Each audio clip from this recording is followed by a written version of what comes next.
General Zaluzhnyi made a mistake. He openly admitted it in his interview with The Economist that he just underestimated the level of losses that Russia can tolerate. We praise him as one of our heads of our general staff, the first, I think, head of general staff who was not trained as Soviet or Russian general. This is his big advantage, his strength. He does not think as Russian or Soviet general. He thinks more like a Western type of general when he is planning his operations. But on the other hand, he forgot who he is dealing with, because he doesn't think like them. It is on one side his strength, and on the other side it is a bit of a weakness, because he forgot that for Russians there is no casualties are just a means to the end.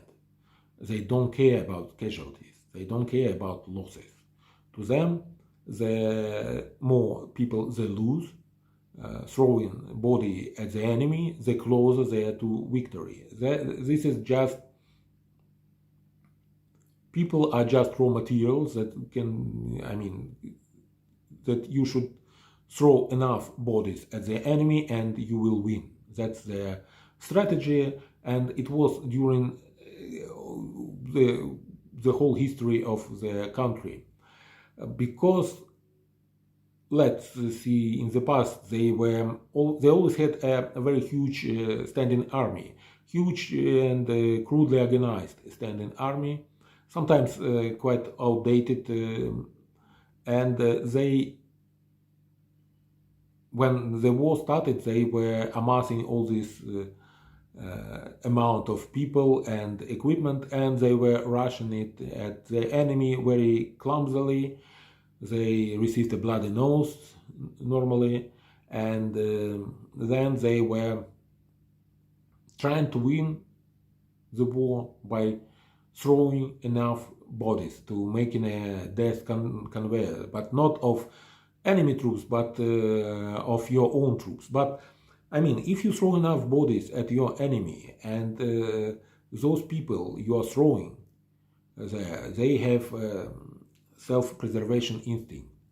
They will try to get to kill also your enemies. And in this fight of attrition, you will attrit your enemy as well.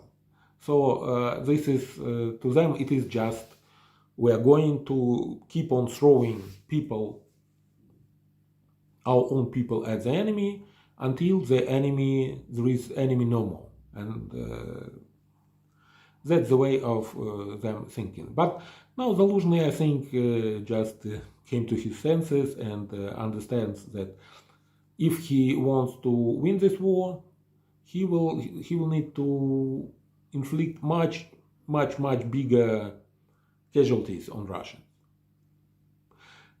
There is a danger of thinking that your opponent is the same as you, and this danger was not this mistake was done not only, I think, with Zaluzhnyi, but with other leaders as well.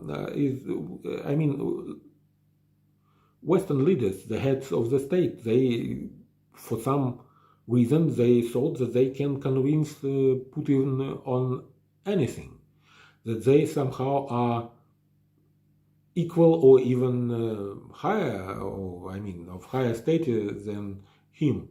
But to him, they are just flies. He looks at them like flies that live 1 or 2 days. He knows that politically he will outlive them.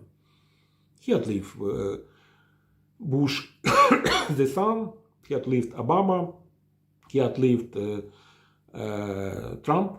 Now he thinks that he will outlive Biden, who will be, he hopes he will be out of office next year after the elections, and Trump will return, and he will make a deal with Trump on Ukraine's expense. Probably that's the way he thinks. So he has nothing but he feels nothing but contempt for those officials, and they don't understand it. And they have some mistaken beliefs that they can convince him on something. They cannot. They cannot.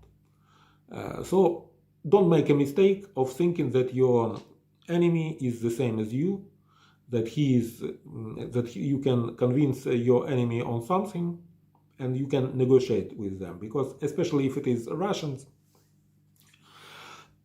they think that to them negotiation is when Putin, for example, says that he is open to negotiations, he means he is open to accept Ukraine capitulation, because it is his way of saying words that they have a bit different meaning that with normal people. So that's all for today. Have a nice day, and till next time. Slava Ukraini!